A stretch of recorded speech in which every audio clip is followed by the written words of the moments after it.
Au-dessus des plaines gelées du Montana, une ombre se profile dans le ciel.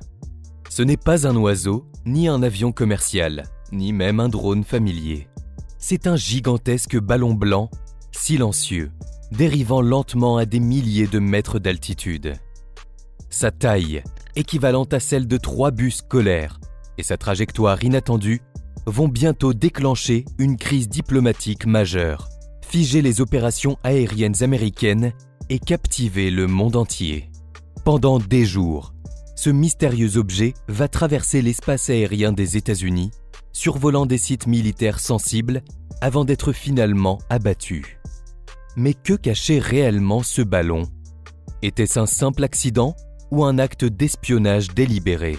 Et quelles ont été les conséquences de cet incident sans précédent sur les relations déjà tendues entre Washington et Pékin?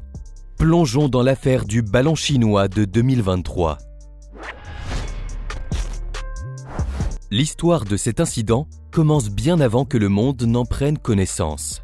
Le 28 janvier 2023, le ballon est détecté pour la première fois alors qu'il pénètre l'espace aérien américain, survolant l'Alaska. Sa présence y est initialement observée, mais sans qu'une alerte publique ne soit lancée. L'objet poursuit ensuite sa route vers le nord-est, traversant le territoire canadien. Ce n'est que le 31 janvier qu'il refait surface dans l'espace aérien américain, cette fois au-dessus de l'Idaho. Les autorités américaines, conscientes de sa présence, commencent alors à le suivre de près. Mais le secret est encore de mise. C'est le 1er février que l'affaire prend une toute autre ampleur. Le ballon est clairement identifié au-dessus du Montana, un État qui abrite des silos de missiles nucléaires, des sites hautement sensibles pour la sécurité nationale américaine. Immédiatement, des experts du renseignement et des militaires américains se mettent à l'analyser. Son altitude, estimée à près de 18 000 mètres, le plaçait bien au-dessus du trafic aérien commercial, mais le rendait visible à l'œil nu dans certaines conditions. Les premières analyses suggèrent qu'il s'agit d'un ballon de surveillance, potentiellement équipé de capteurs et d'antennes, conçus pour collecter des informations. Sa trajectoire, le menant du nord-ouest vers le sud-est des États-Unis, soulève de sérieuses questions. Comment un tel objet a-t-il pu pénétrer si profondément l'espace aérien américain sans être intercepté plus tôt? La stupeur est d'autant plus grande que l'incident n'est pas isolé. Des rapports ultérieurs révéleront que d'autres ballons similaires avaient déjà survolé le continent américain à plusieurs reprises au cours des années précédentes, sans que l'information ne soit rendue publique.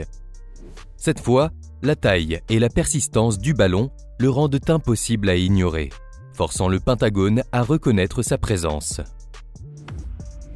La présence du ballon au-dessus du territoire américain a posé un dilemme majeur à l'administration Biden.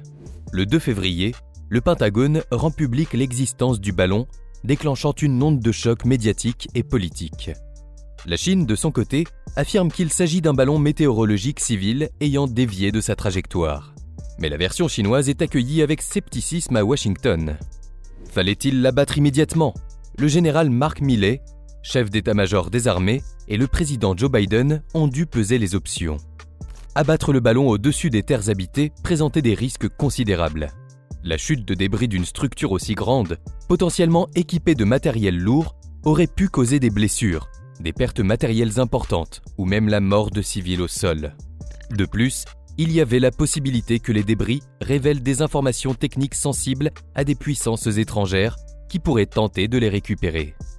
D'un autre côté, le laisser poursuivre sa route était inacceptable sur le plan de la souveraineté et de la sécurité. Le ballon survolait des bases aériennes, des installations nucléaires et d'autres infrastructures critiques, soulevant des craintes légitimes d'espionnage. Les militaires américains ont finalement opté pour une approche mesurée. Ils ont décidé de le suivre de près, d'analyser ses capacités et sa trajectoire et de se préparer à l'abattre au moment le plus opportun et le plus sûr. Des avions de chasse ont été déployés pour surveiller l'objet, recueillant des données et des images, tandis que les sites militaires sensibles étaient mis en alerte ou vidés de leurs équipements les plus sensibles pour éviter toute collecte d'informations.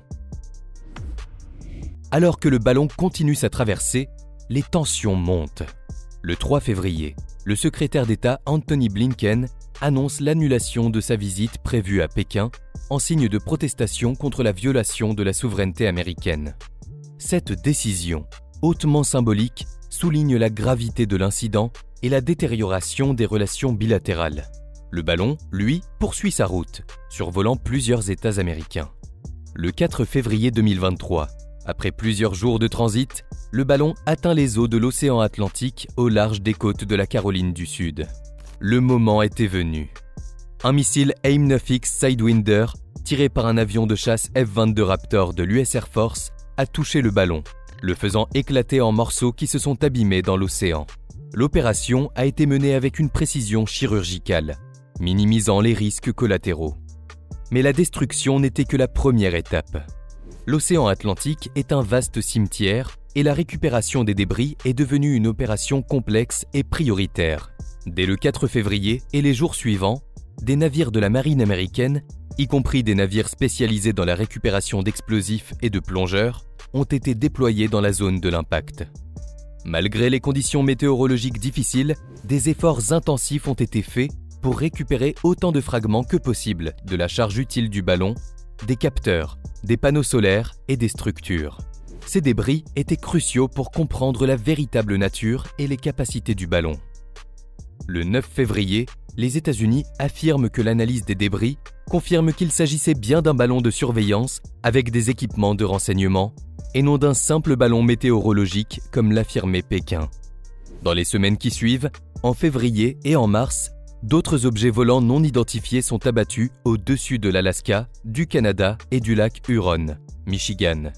Si ces incidents alimentent initialement la confusion et les spéculations, les autorités américaines préciseront par la suite qu'il s'agissait probablement d'objets commerciaux ou de recherches non menaçants, sans lien direct avec l'affaire du ballon chinois. L'incident du ballon a provoqué une onde de choc diplomatique, exacerbant les tensions déjà vives entre les États-Unis et la Chine. Washington a dénoncé une violation flagrante de sa souveraineté, qualifiant l'acte d'irresponsable et d'inacceptable. L'annulation du voyage de Blinken à Pékin a été perçue comme un signe clair de la gravité de l'incident et de la détérioration de la confiance mutuelle. La Chine, de son côté, a maintenu sa version des faits, affirmant qu'il s'agissait d'un ballon météorologique civil, ayant dévié de sa trajectoire en raison de vents forts. Pékin a accusé les États-Unis d'avoir réagi de manière disproportionnée et hystérique, en abattant l'objet, menaçant de prendre des mesures en réponse. Cet incident est rapidement devenu un symbole des défis de la communication entre les deux superpuissances, chaque partie campant sur ses positions et l'accusation d'espionnage venant s'ajouter à une longue liste de griefs économiques, technologiques et territoriaux. La crise du ballon a non seulement mis en lumière la méfiance existante, mais a également compliqué les efforts pour établir des canaux de communication stables et désamorcer de futures tensions. L'affaire du ballon chinois restera un moment, marquant des relations internationales. Elle a révélé la fragilité de la confiance entre les États-Unis et la Chine et a souligné la complexité de la surveillance à l'ère moderne. Ce n'était pas la première fois que des ballons de surveillance étaient utilisés, mais l'incident de 2023 a mis en lumière la capacité de ces engins, apparemment rudimentaires, à perturber des systèmes de défense sophistiqués et à provoquer une crise diplomatique majeure. Que pensez-vous de la gestion de cette crise par les États-Unis et la Chine? Le ballon était-il vraiment un accident météorologique? Partagez vos réflexions dans les commentaires ci-dessous. Et si cette vidéo vous a plu, n'oubliez pas de la liker et de vous abonner pour ne manquer aucune de nos prochaines vidéos. À très vite sur ATech.